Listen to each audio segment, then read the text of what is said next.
जो हमारी महफिल में तो आए हैं लेकिन नजरें छुपाए हमसे दूरी बनाए हुए हैं। कहते हैं है गरज जिनको मालिक से अपने वो महफिल में आए हुए हैं, और जिनको प्रेम है अपनी जिंदगी से वो दूर तंबू लगाए हुए हैं। जिनको भगवान से गरज है वो महफिल में बैठा भगवान के दरबार में चरणों का आनंद रस ले रहा है। और जो वीआईपी लोग हैं भाई वो कुर्सी डाले बैठे हैं किनारे किनारे इधर उधर, क्योंकि यहाँ पे स्टैंडिंग व्यवस्था चल रही है। जिस स्टैंडिंग व्यवस्था के माध्यम से चेयर पे बैठना उनको शुभ और अच्छा लगता है, तो हम क्यों कहेंगे। अगर मेरे बाप का नाम हो रहा होता तो हम जरूर कुछ कहते, लेकिन यहाँ तो परमपिता परमात्मा की चर्चा होती है, गुणगान होता है, तो इसलिए हम तो कहने के अधिकारी नहीं, सिर्फ अर्जी लगा सकते हैं, प्रार्थना कर सकते हैं कि भैया हम आज कल और दर्शन दे रहे हैं, परसों से आप हमें ढूंढेंगे फिर भी नहीं मिलेंगे। तो अगर 2 दिन मेरे करीब आकर बैठ जाओगे, भले आपको सेवा न कर सके आप लोगों के, फिर भी दर्शन मिलना मुश्किल हो जाते हैं एक दूसरे के। और किसी के दर्शन मिल जाए तो उसको सौभाग्य समझना चाहिए, क्योंकि पहली पूजा है एक दूसरे के दर्शन प्राप्त करना। ये बड़े सौभाग्य की बात है। कुछ लोगों को दर्शन नहीं मिलता है। जागी रही भावना जैसी प्रभु मूरत देखी थी तैसी इस दुनिया में एक जैसे लोग नहीं होते। भारत देश जो है ये आज भारत देश नहीं रह गया, इसी कारण नहीं रह गया क्योंकि भगवान का सम्मान करना हम आप भूल गए। अरे जो अपने बाप का सम्मान नहीं करेगा वो भगवान का क्या करेगा। और जो भगवान का सम्मान ना करे, समझ लो ऐसे सम्मान वो अपने माता पिता का भी करता होगा। और जो माता पिता का सम्मान नहीं करता है वो कभी जीवन में लक्ष्य न प्राप्त कर सकता है, ना कभी उसका उद्धार हो सकता, ना कल्याण हो सकता है। कैसे जाएगा तो उसको अपमान ही मिलेगा, कभी आदर नहीं मिल सकता है। जब दूसरे का सम्मान करोगे तभी तो सम्मान मिलेगा, आदर करोगे तभी आदर मिलेगा। किसी को एक खुराक खिलाए हो तभी तुम्हें भोजन किसी के घर में मिलेगा, और एक खुराक अगर खिलाए नहीं हो तो दूसरे का खाने का कभी भाव प्रकट ना करो, क्योंकि मिलने वाला नहीं। दुनिया में जो बोओगे वही काटोगे, जो तुमने पाया बोया है वही पाया है। लेकिन हम तो बस इतने कहते हैं जो जैसा होता है उसको वैसा ही मिलता है। ये गीता में भगवान कृष्ण ने कहा है, जो जैसा होता है उसको वैसा ही मिलता है। जैसे विचार वैसे बरकत, जैसे भाव वैसा कल्याण। हमारा क्या बिगाड़ोगे, तुम जानो तुम्हारा काम जानो, हम तो जो कर रहे हैं करते रहेंगे। तो कहने का भाव ये है, एक होता है मूर्ख और एक होता है सठ। तो मूर्ख सत्संग को पाकर सुधर जाता है, सठ को भी निरंतर अगर लगातार मेहनत की जाए तो उसको भी अज्ञानता से दूर किया जा सकता है। लेकिन मूर्ख हृदय न चेत चाहे गुरु मिले बिरंच सब। मूर्ख के हृदय में चेतना नहीं होती। भगवान आ जाए कहते हम भगवान हैं तो मूर्ख उनको भी नहीं मानेगा, उठाए कि एक बार जरूर तो मारेगा, जरूर कहेगा हम कैसे माने तो भगवान। तो कहने का मतलब ये है भगवान का दरबार है तो भक्तों, और इस दरबार में श्रद्धा भाव के सुमन लेकर जो जाता है उसी का कल्याण होता है, क्योंकि भाव को ही भगवान कहते हैं। किसी ने भगवान को देखा नहीं, देखा हो तो बताओ, किसी ने भगवान को देखा नहीं, लेकिन फिर भी हमारा कल्याण हो रहा है अगर आत्मा से भगवान को याद करते हैं। क्यों कल्याण होता है, क्योंकि हमारे अंदर वो भाव प्रकट हो जाता है। मंदिर में जाते हो और कहते हो कि भाई ये जो शुक्ला धाम है मंदिर आपके क्षेत्र में पड़ता है, देखो कितनी दूर दूर के लोग आते हैं। क्यों आते हैं कि मंदिर बड़ा प्रसिद्ध मंदिर है, लेकिन मंदिर प्रसिद्ध नहीं है, वहां पर आप जाकर खुद प्रसिद्ध हो जाते हो। क्योंकि जब मंदिर में आप जाते हैं तो तुम्हारे अंदर वो भावना प्रकट हो जाती है कि स्वतः एक श्रद्धा भाव की ज्योति जग जाती है। और मंदिर उसी को कहते हैं जहाँ मन स्थिर हो, तो उस दिन में बताए थे जहाँ पर मन स्थिर हो जाए उसी को मंदिर कहते हैं। तो इसलिए मन को स्थिर करोगे तभी कल्याण होगा, क्योंकि इन आंखों से हर एक वस्तु आप देख नहीं सकते। कुछ ऐसी चीजें हैं जिन आंखों से दिखाई नहीं देती। अब तुम्हारे पास होते हुए भी तुम जान नहीं पाते हो हमारे पास ये वस्तु है।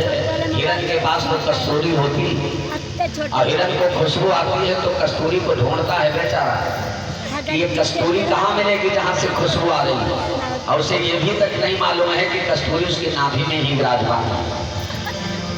तो इसी प्रकार से मनुष्य, हर एक मनुष्य भगवान है, हर एक मनुष्य ईश्वर है। अरे ईश्वर तो तुम्हारे अंदर प्रवेश कर चुका है, जो हमेशा तुम्हारी श्वास में रम रहा है, तुम्हारे हृदय में वास करता है। लेकिन उस ईश्वर को निकालने का प्रयास तो करो, उसे देखने का प्रयास तो करो। अंतर के पट खोलनी तो ही प्रिया मिलेंगे। जब अंतर के पट घूंघट को खोलोगे तभी तुम्हें भगवान के दर्शन होंगे।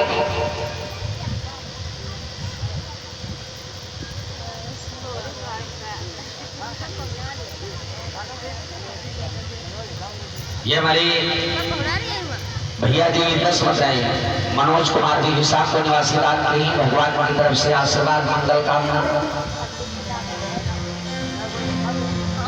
बोलो सियावर रामचंद्र भगवान की। और भक्तों ऐसा जमाना आ गया है, ऐसा युग आ गया, कलयुग आ गया है कि कलयुग उल्टी गंगा बहा रहा है। कहाँ तक बतावें, कथा भागवत में यही सब कुछ समझता है और कुछ नहीं। कथा तो एक बैठने का साधन है भगवान के दरबार में, लेकिन उपदेश लेना बहुत जरूरी है। अगर उपदेश को आपने ग्रहण नहीं किया है तो कथा सुनने का फल नहीं। डॉक्टर रोज आवत दवाई मिल जाए, लाभ 5% न हो तो उस दवाई का क्या महत्व है। सत्संग उसी को कहते हैं, ज्यादा नहीं तो 10% सुधर जाओ तो बड़े कल्याण है। लेकिन भारत देश इंडिया बन गया, भारतवर्ष था तब था, लेकिन आज इंडिया के नाम से जाना जाता है। और इंडिया इसीलिए कहते हैं कि यहाँ पर उठाई गिरों की संख्या बढ़ गई, ठगई, बेईमानी, दुराचार, भ्रष्टाचार, अत्याचार सब ज्यादा बढ़ गया। और धर्म कार्य जितने हैं ये सब पीछे पड़ गए। देखो भैया लोग बैठे थे उधर पर से हटे नहीं इतनी देर तक। हम इतना कहे, सब कुछ कह डाला, लेकिन फिर भी उनको शर्म नहीं आई। और शर्म आई तो इतनी आ गई कि सीधे घर को चले गए। तो ये भाव है भारत देश का, कैसे कल्याण होगा। और ये सिर्फ भाव हिंदू धर्म में है, इस्लाम धर्म में नहीं। आपके इस्लाम धर्म के लोग रहते हैं यहाँ पे, खबर निशामपुर है गाँव आपके पड़ोस में। 3-4 कार्यक्रम हम कर चुके हैं, और जितने हिंदू नहीं आते थे उतने इस्लाम धर्म के लोग आकर हमारी कथा को सुनते थे, मुसलमान भाई लोग। लेकिन हिंदू और मुसलमान में कितना फर्क हो गया, शायद आप कल्पना नहीं कर सकते। आप अपने हिंदू धर्म के देवताओं का सम्मान नहीं करते हो, और इस्लाम धर्म के लोग अपने देवताओं का कितना सम्मान करते हैं। इसीलिए उनके देवता उनकी सोच, लेकिन तुम्हारा कल्याण नहीं होता है। हिंदू धर्म को किसी देवता पर विश्वास नहीं, और इस्लाम धर्म के जो लोग हैं वो सिर्फ एक देवता की पूजा करते हैं, जिसको अल्लाह कहते हैं। अल्लाह अकबर की आवाज करते। जब नमाज का समय होता है तो अगर कोई गन्ना कोड़ रहा है ये मठेई, तो वहाँ मठेई धर दे तुरंत टाइम और बैठ के नमाज खेतर में अदा कर लेता है। कितना सम्मान करता भगवान का। और जब हिंदू धर्म में कोई कथा भागवत होती है तो पहली बात तो फुर्सत नहीं है। मिल जाए सवेरे कह दो भैया कथा सुनने नहीं आते हो, तो कहा तुमका कथक परी है, उनका मरे की फुर्सत ना है, तुमका कथक परी है। तो कलयुग में मरने की फुर्सत नहीं तो कथा कौन सुनेगा। अब वास्तव में कलयुग में जमराजों परेशान है। अगर कोई टाइम पूरा होगा हो और मरे वाला हो और जमराज आ जाए, कहते चलो भैया आप तुमको लेने आए, तो एकदम चौंक जाता है। कहा तुम्हारा नाश हुई गई, तुमका ये साइज मरे रहेगा रहा है, लेकिन अब रोगी हो तो तुम्हारे काफी लग जाती है। जमराज का है तब कहा बड़ी मुश्किल में अब की प्रधानी बदल पाई, तब या कॉलोनी हमारे मंजूर हुई। अब देवालय बन पाई भाई, सिलेब बनी नहीं पाई, तब सिलेब डाल लेते तब ले जाते तो तुम्हारे का बिगड़ जाती। तो जमराजो बेचारे राह देख रहे 2 दिन और गुजर जाए, सिलेब पर जाए तब ले जाए। तो उनका मरे फुर्सत नहीं, कथा सुने कहाँ फुर्सत रहती। तो इस प्रकार से आजकल तो हिंदू धर्म में कथा भागवत सुनने का भी समय नहीं है। अब आते हैं तो पहले पूछत का राम खराब व्यवस्था तो करें, लेकिन स्टैंडिंग व्यवस्था है कि ऐसे जमीन में बैठे वाले। अगर कुर्सी उर्सी व्यवस्था हो तो बैठे, नहीं हम जमीन में बैठने वाले नहीं। लेकिन एक बात बता दें, अब कहना नहीं चाहिए, चेयर पर बैठने वाला वो क्या कहते हैं, जो चमड़ा गूंथने वाला होता है। अब आगे तो नहीं कहेंगे। जमीन पे बैठने वाला जमींदार होता है, पल्ली पर बैठने वाला पल्लीदार होता है, और चेयर पर बैठने वाला आप खुद समझदार हैं, तो कहने का मतलब ये ना सोचो पंडित जी इतना ऊंचे बैठे, हम नीचे क्यों बैठे।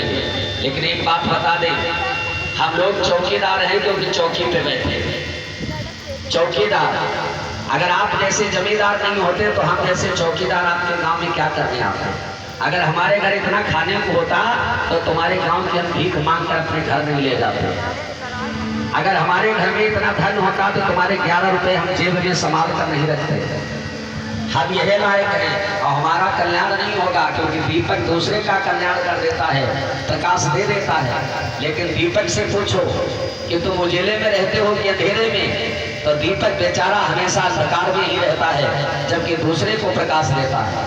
सूरज से पूछो, सारे संसार को रोशनी देता है, लेकिन सूरज बेचारा खुद परेशान है जो अंधेरे में ही विराजमान रहता है।